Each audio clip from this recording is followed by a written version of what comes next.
रज, वृक्ष, यमुना और स्वयं वृंदावन, इनमें से किसी को भी अपना गुरु मान के उसकी उपासना प्रारंभ कर दो, वृंदावन कृपा करेंगे। श्यामाजू और ठाकुर जी दोनों कृपा करेंगे। या तो यमुना को ही गुरु मान के उनकी सेवा में लग जाओ, रज की सेवा में लग जाओ, वृक्षों की सेवा में लग जाओ, या संपूर्ण वृंदावन की सेवा करो।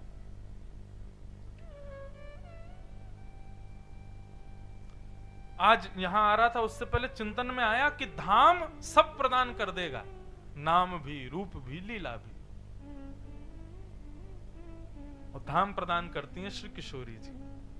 तो चतुर्व्यूह में से किसी को भी स्वीकार करो, उसकी सेवा करो। और हमारे वृंदावन की सबसे प्रधान सेवा है सोहनी सेवा। सोहनी सेवा किसे कहते हैं? झाड़ू लगाओ वृंदावन में। मीराबाई कहती हैं, शाम मने चाकर राखो जू, हरि जी मने चाकर राखो जू, चाकर रहसूं बाग लगासूं, चाकर रहसूं बाग लगासूं, नित उठ दर्शन पासूं, वृंदावन की कुंज गलिन में, वृंदावन की कुंज गलिन में, हरि की लीला गासूं, हरि जी मने चाकर राखो जू, श्याम मने चाकर राखो जू। वृंदावन लोग चाकर बन के थोड़े ही आते हैं, सेठ बन के आते हैं, साहूकार बन के आते हैं। इसीलिए तो वृंदावन स्वीकार नहीं करता। वृंदावन तो चाकर बन के आओ। वहां के तो राजा दो ही हैं, श्यामाजू और हमारे श्याम सुंदर, बस। बाकी सब तो चाकर हैं वृंदावन के। तो वृंदावन में एक महाराज जी रहते थे, बड़े भगवतनिष्ठ महात्मा। उनकी एक ही सेवा, वो पूरे दिन ब्रज में रज में सोहनी करते थे।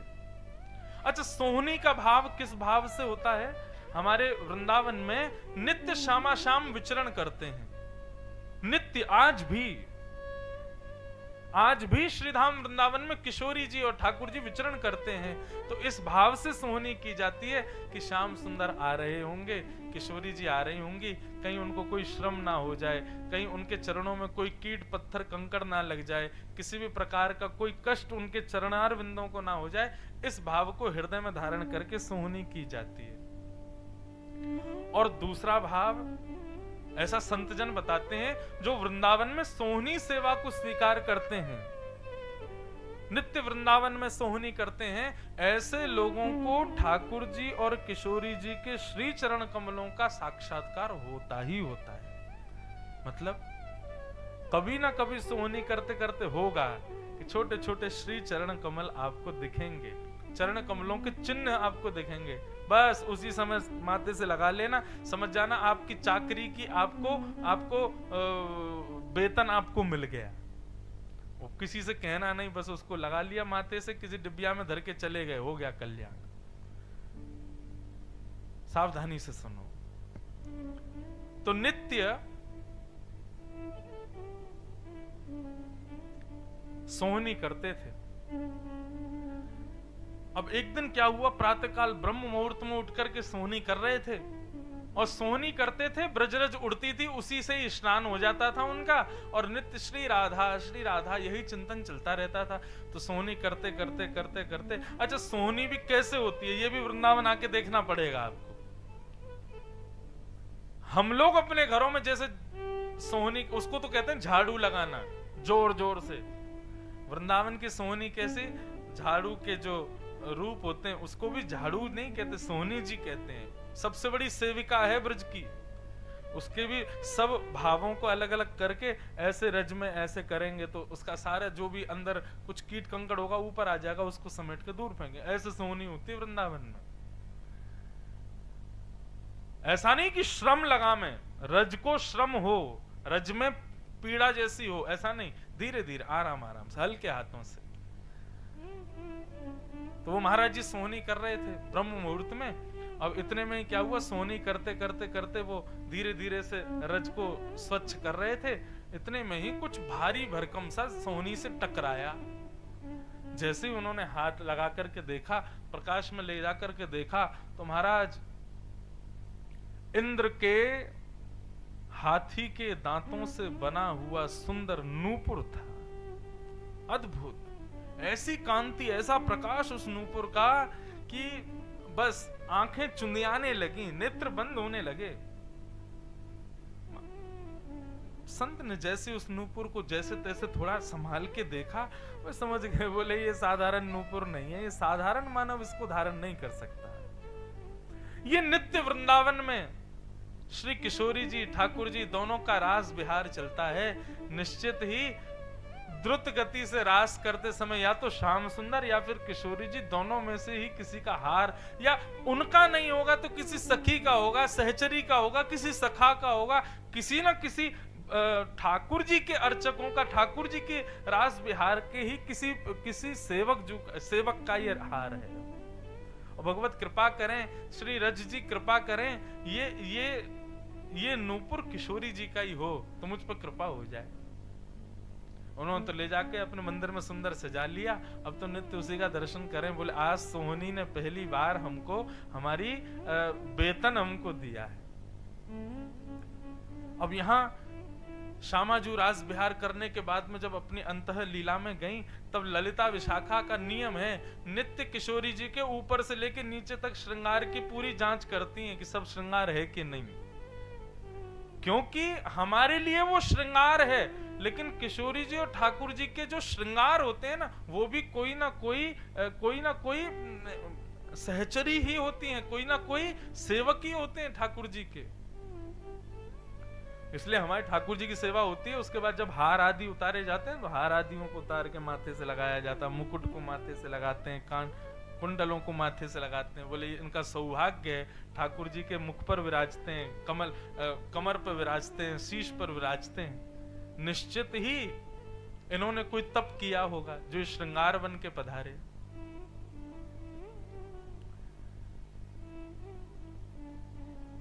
ललिता विशाखा दोनों ने जैसे ही पूरे किशोरी जी के श्रृंगार का पूरा जांच की तो देखा कि नूपुर तो नहीं है।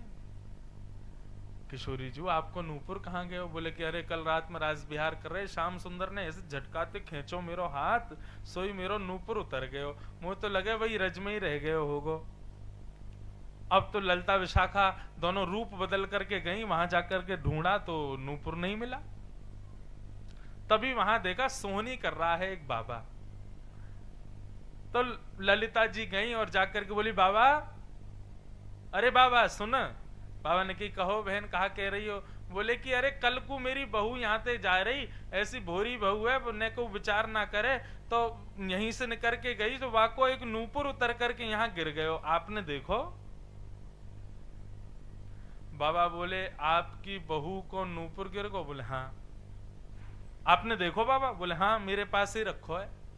अरे तो बाबा फिर वाकू दे दो। So GMAT aspirants, are you also planning to do your dream MBA from a top global B school? Look no further. PW has got you covered. 40 plus live interactive classes. अरे तो बाबा फिर वाकू दे दो। कैसा नूपुर है? बोले ऐसा ऐसा नूपुर है। ललिता बोली हाँ हाँ बिल्कुल यही है, मेरी बहू को नूपुर है। अरे बेचारी के काज बनवा के लाई, लाओ मुंह को प्रदान कर दो। बाबा बोले मैं कैसे मान लूं कि तुम्हारी बहू को है? कहीं मैंने तुमको दे दिया और फिर कोई आया वाने कहीं मेरी बहू को, तो मैं तो दुविधा में फंस जाऊंगा। और भैया देखवे से पता चले कि वो बहुमूल्य है। वैष्णव जो होते हैं ना, वो भगवत दर्शन भगवत प्राप्ति के लिए, संसार के लिए तो वो मूर्ख बन के रहते हैं, संसार के लिए तो वो ऐसे बन के रहते हैं जैसे इनको कुछ पता ही नहीं, लेकिन भगवत दर्शन भगवत उपासना के लिए वो चतुर शिरोमणि बन जाते हैं, चतुरों के भी अग्रगण्य। बाबा बोले कि है तो मेरे पास ही, लेकिन तुमको ना है दूंगो। बोले क्यों? अरे तुमको दे दियो और फिर कोई और आया वाने आके कही कि भैया मेरी बहू को नूपुर हो, तो मैं तो दुविधा में पड़ जाऊंगा। ललिता बोली बाबा तो फिर कैसे दोगे? बोले एक नूपुर मेरे पास है, एक नूपुर तुम्हारी बहू के पास होगा। बोले हाँ। तो आओ आकर के यहाँ पे मेल कराए दो, दोनों नूपुर नूपुर में देख लूंगा कि हाँ एक से सुई दे दूंगा।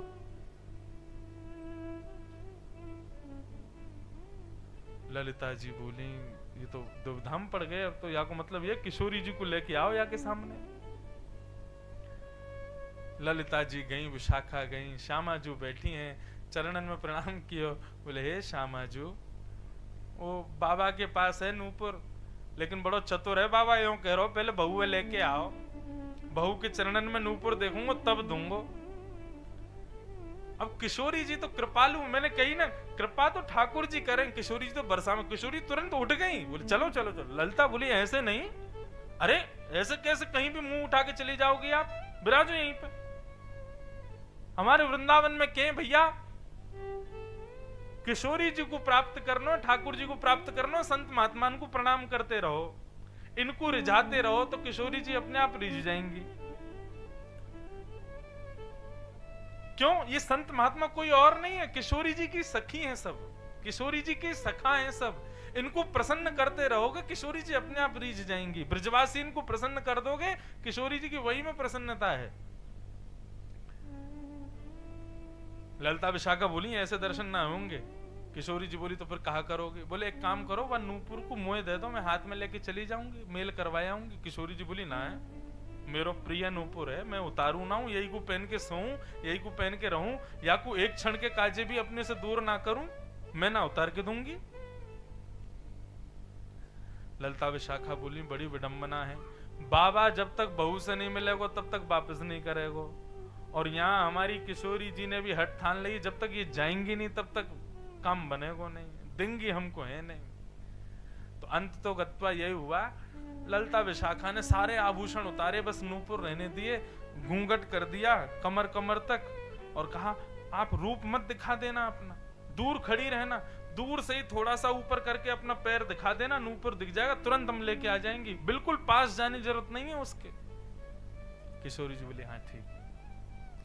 ललिता विशाखा दोनों आगे चल रही हैं और पीछे अति सुकुमारी किशोरी जी जा रही हैं। बाबा सोहनी कर रहे हैं, अरे बाबा देख हमारी बहू आ गई है, अब तो दे दे। जैसे ही बाबा ने पीछे मुड़ करके देखा, घूंघट कर करके श्री किशोरी जी खड़ी हैं, उनके आते ही वहां का आभा मंडल बदल गया, मानो वहां की रज रज ना रह गई हो, मणि में परिवर्तित हो गई हो। वहां पर बहने वाली व्यार भी अति सुगंधित हो गई, अति शीतल हो गई, आसपास का वातावरण कृष्णमय हो गया। ऐसा सुखद अनुभव होने लगा कि वो प्रत्यक्ष समझ गए कि ये कोई साधारण नहीं है, साक्षात किशोरी जी। बाबा चल दे दे। बोले दूंगो, पहले नूपुर दिखाओ दूसरों वालों। ललिता विशाखा बोली बहू दिखा दे नूपुर अपनो। किशोरी जी ने थोड़ा सा वस्त्र ऊपर किया, अपने चरण आगे किए। बाबा बोले बड़ो बूढ़ो आदमी मुंह को दिखाई ना दे, पास बुलाओ। ललिता विशाखा बोली बजमारे तेरे सिर पे हड्डियां फोड़ दूंगी, हमारी बहू है वो, समीप बुला रहा है। बोले तो फिर खड़ी रहो वहीं पे, जब तक मुंह को दिखेगा नहीं मैं दूसरा नूपुर दूंगा नहीं। किशोरी जी धीरे धीरे अपने आप ही खिसक रही हैं। ललिता जी आंख दिखा दें, बोले पीछे खड़ी रहो। किशोरी जी बोले नूपुर ना मिलेगा फिर। अब धीरे धीरे ललिता विशाखा हाथ पकड़ के लेके जा रही हैं, कहीं बाबा पकड़ नहीं ले, पकड़ लियो तो बड़ा काम बिगड़ जाएगा। धीरे धीरे समीप लेकर के गए। ज्यों ज्यों किशोरी जी धीरे धीरे समीप आ रही हैं, बाबा के अविरल अश्रुधार बह रही है। बाबा दिख गए, बोले अरे कमजोर हैं बिल्कुल आंख मेरी, नेक और समीप लाओ, नेक और समीप लाओ। अरे अभी तो दिख ही ना रहो, अरे ये हमें से तो ऐसा प्रकाश प्रकट है रहो कि मैं तो और ज्यादा नेत्रहीन से तो जा रहा हूं। अंत तो गत्वा जब नेके ही दूरी रह गई, तब किशोरी जी से रहा नहीं गया, हाथ छुड़ाए ललिता विशाखा दोनों से, घूंघट ऊपर की और खड़ी है गई बाबा के सामने। जैसे ही रूप निरखो है श्यामा जी को, मूर्छित हो गए। और जब मूर्छा टूटी, किशोरी जी की गोद में पड़े हैं बाबा। ऐसी कृपा ऐसी करुणा श्यामा जी ने बरसाई है। अपने हाथन से बाबा ने किशोरी जी के चरणन में वो नूपुर धरायो। बोलो वृषभानु दुलारी की जय। और फिर कहा बस किशोरी जी गई और वो फिर जीवित रहने को तो अब कुछ चाहिए नहीं ना। हमारे वृंदावन में तो ये है बस कि एक बार ठाकुर जी दिख जाएं फिर चाहे मैं मर जाऊं, फिर एक बार किशोरी जी दिख जाएं फिर तो जीवन में और कुछ चाहिए ही ना। सूरदास जी भी तो यही भाव कहें कि हे नाथ आप दिख गए, अब इन नेत्रों से अब किसी को नहीं देखा देखना, जिन नैनन में पी बसे दूजा ना ही समाए।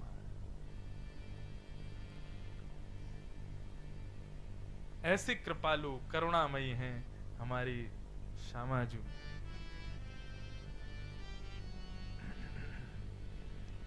अब इतने भाव आ रहे हैं, कौन सा कहूं, 3-4 आ गए अभी तक।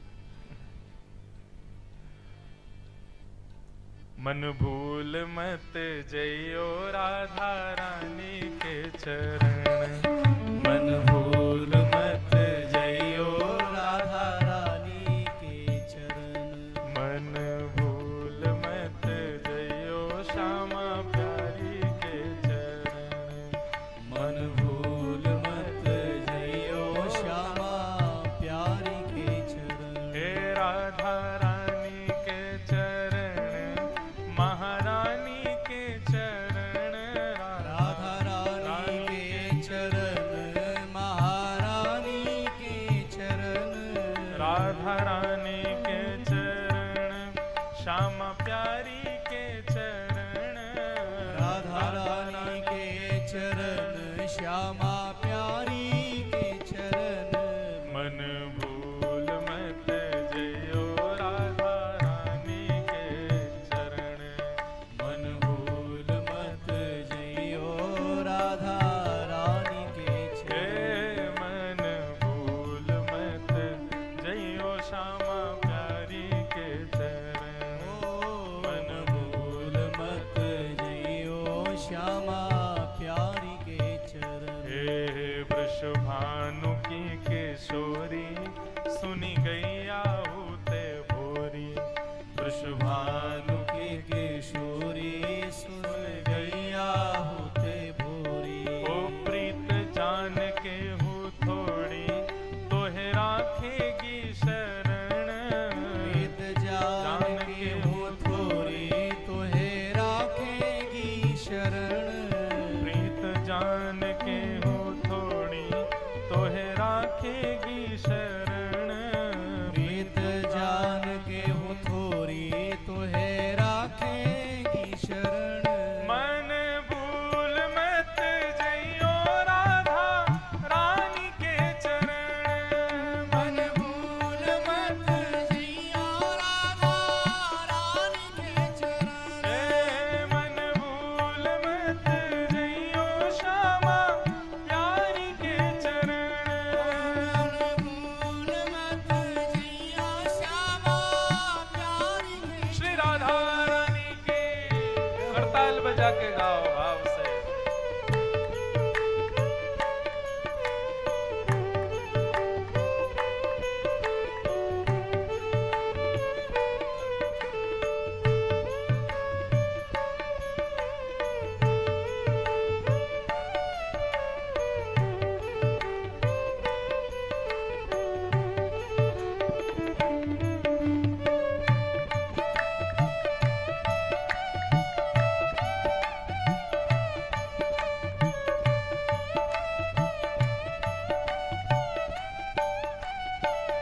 ओ जाको श्याम उर हेर, राधे राधे राधे टेर, जाको श्याम उर हेर, राधे राधे राधे टेर, जाको श्याम उर हेर, राधे राधे राधे टेर, जाको श्याम उर हेर, राधे राधे राधे टेर। ओ बांसुरी में बेर बेर करे नाम से रमण, बांसुरी में बेर बेर करे नाम से रमण। हमारे वृंदावन में एक कहावत है कि जब श्याम सुंदर ने प्रथम बार किशोरी जी को देखा, कैसे देखा, किशोरी जी जल भर रही थी सरोवर में से और पीछे से हमारे ठाकुर जी पहुंचे ठाकुर जी को स्वभाव है जैसी कोई गोपी को देखे तो ऐसी टेर बजामे वंशी में कि गोपी पलट के जरूर देखे।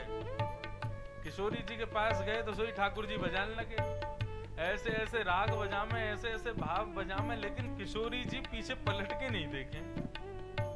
ठाकुर जी बोले ये तो पहली बार हो रहा है कि कोई गोपी हमारे वंशी के स्वर को सुन के पीछे नहीं देख रही है। ठाकुर जी उमड़ घुमड़ करके बजा रहे हैं महाराज। बहुत देर रह गई बजाते बजाते तो किशोरी जी बोली बेचारे थक गए होंगे, अब देख लूं मैं। जैसे ही किशोरी जी ने पीछे मुड़ करके देखा, आहा, जब देखी वृषभानु जाहिए विच उठी हुक, वंशी रह गई हाथ में फिर न लागी फूंक। यूं ही रह गए, फिर बजे ही ना रही है। ऐसा सौंदर्य, ऐसी रूप की कांति, महाराज भूल गए कहां बजानो है। किशोरी जी बोली यही मारे ना आ रही हम आपके सामने। ये जितनी वंशी बजाओ, जितना भाव आप प्रकट करो ना, ये सब तब तक है जब तक हम आपसे विमुख है के बैठी हैं।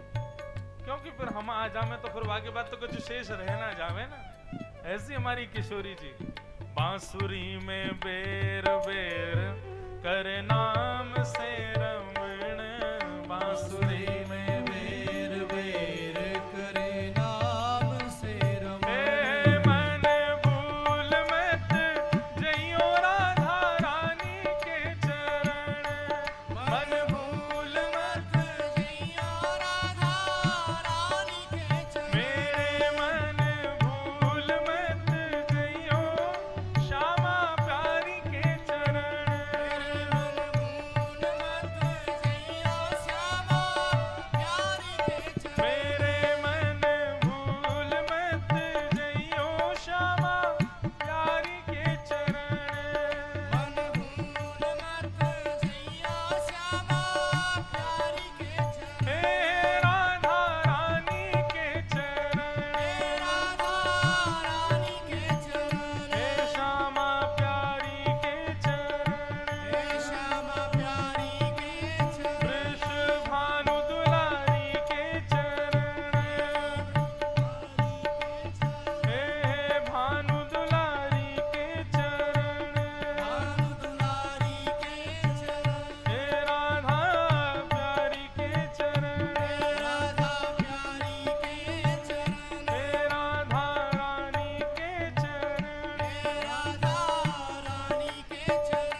हमारी किशोरी जी कृपालु की निधान है।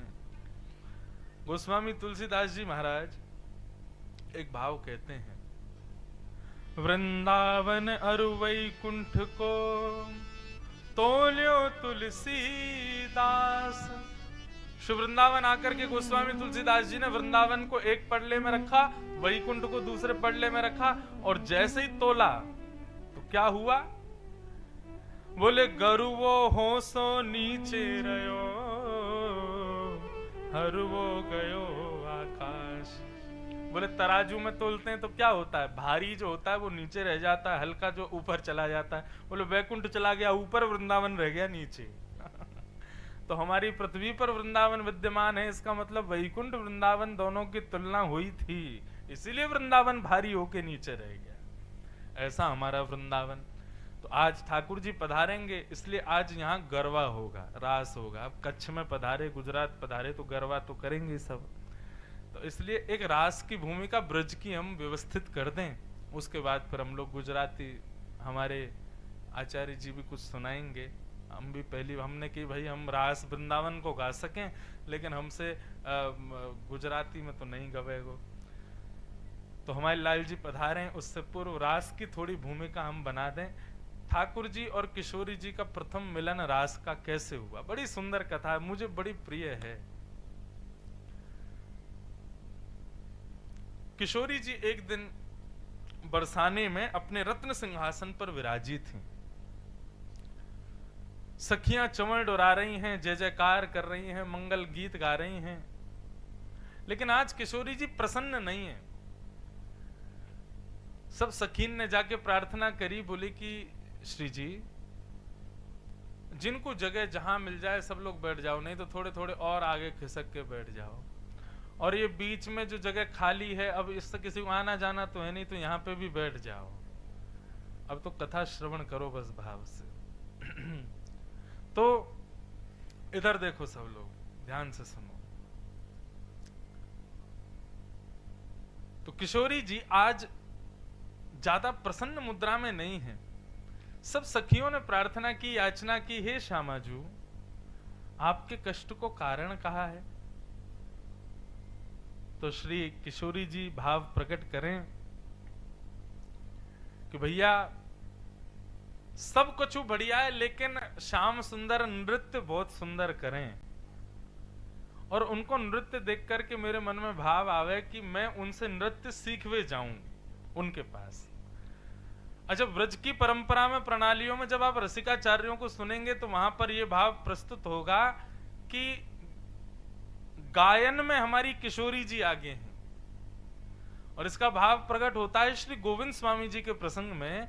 श्री गोविंद दास एक बार कोई राग गा रहे थे, और उस राग को गुसाई विठलनाथ जी बैठ करके सुन रहे थे, वल्लभाचार्य जी के सुपुत्र, बड़े मंत्रमुग्ध होकर के श्रवण कर रहे थे। लेकिन गोविंद स्वामी क्या करें, गावें, और जैसे अलाप लगावें, कुछ गावें, और बीच में अपना गायन छोड़ करके और चिल्लाने लग जाएं, ऐसे नहीं, ऐसे नहीं, ऐसे स्वर लगाओ, ऐसे गाओ, ऐसे करो, ऐसे करो। तो गुसाई जी बाहर सामने बैठे बैठे बोले, गोविंदा, ए गोविंददास, ये बीच बीच में क्यों रुक जाते हो? तुम किसको डांटते हो, किसको फटकारते हो? गोविंदास जी बोले, गुसाई जी तुम्हारो लाला बैठो है, बगल में बैठ के कान पे हाथ धर के गा रहो मेरे संग, बीच बीच में नेक गड़बड़ी कर दे सो या हमारे नेक समझानो पड़े आपको।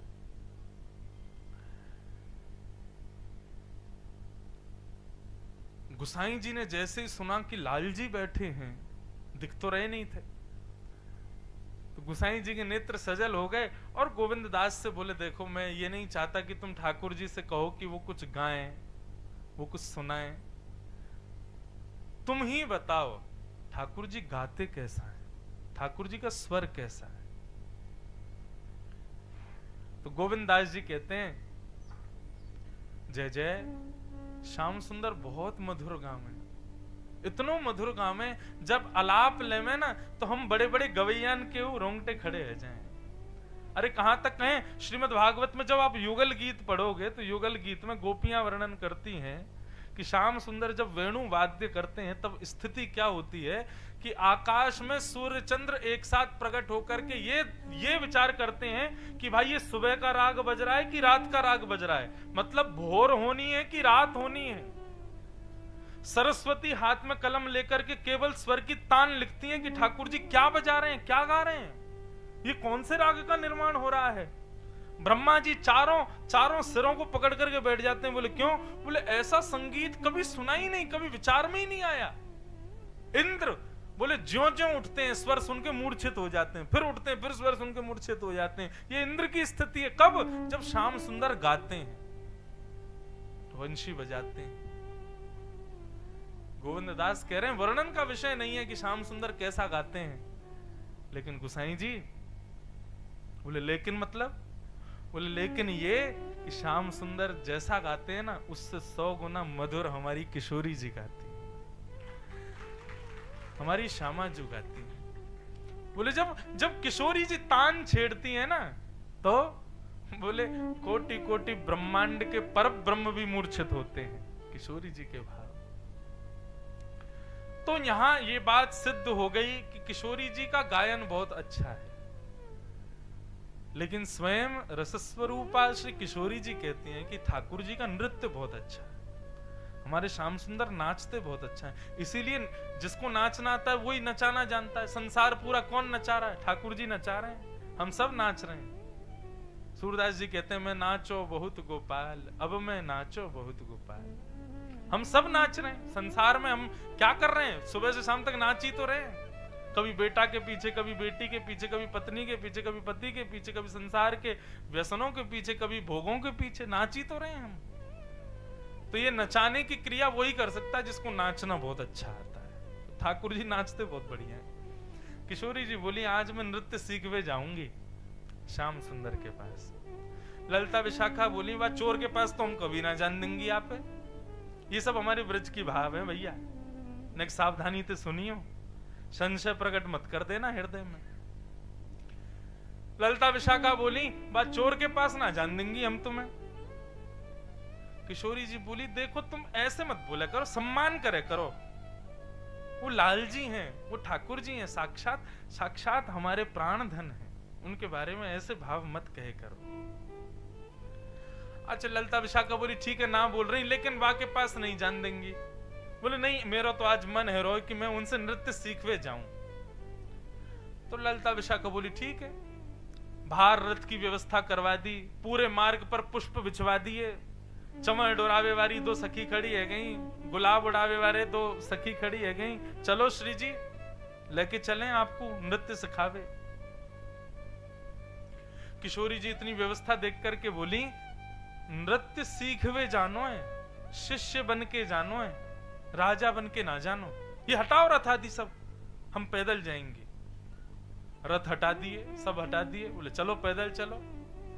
बोले इतने सखीन के संग नहीं जाऊंगी मैं, कच्चू सखी कम कर दें, ललिता विशाखा आदि कुछ अष्ट सखी रह गई। बोले नहीं तुम भी नहीं जाओगी, मैं अकेली जाऊंगी। ललिता विशाखा खड़ी है गई, बोले अब आप जाके दिखाओ, ऐसे तो नहीं जान देंगे हम। और एक और बात कहते हैं श्री जी बुरो लगे चाहे भलो, कहीं और जाती तो शायद हम अनुमति भी दे देती, लेकिन वहां के पास जावे की अनुमति ना देंगे हम। श्री जी बोली तुम पे इतना अधिकार ना है कि तुम मुंह को रोक सको। बोले अधिकार की बात मत करो श्री जी, अधिकार तो बहुत है। तो श्री जी मुरझा गए, अधिकार तो है ही वास्तव में। बंधुओं आज आप खुद बताओ, हमारे घर के जितने ठाकुर जी, हम सबके घर में ठाकुर जी विराज रहे, हमारा कितना अधिकार है उनके ऊपर। हम कल को दाल यदि थोड़ी सी कम नमक की बना दें, ठाकुर जी को भोग लगा दें, ठाकुर जी कुछ नहीं कहेंगे, लेकिन वही भोग अपने पुत्र को दे दें, पुत्र नाक मुंह मुड़ेगा, है माँ कैसी बनाई है, इसमें नमक डालो, इसमें नींबू डालो, इसमें मिर्च डालो, ये करो। लेकिन लाल जी कुछ नहीं कहते, जैसा आपने पवा दिया पा लेते। आप जैसा खिला दो, जैसा पहना दो, जैसा उड़ा दो, जैसा लगा दो, जो करो, कहीं उठा के डलिया में ले जाओ, कहीं गाड़ी में बैठा जाओ। और कई घरों में तो बेचारे 4 दिन के लिए घर ही बंद करके चले जाते हैं, चना चनोरी धर जाते हैं ठाकुर जी के आगे। ठाकुर जी चना चनोरी खाते हैं, ऊपर से रखवाली और करते घर की।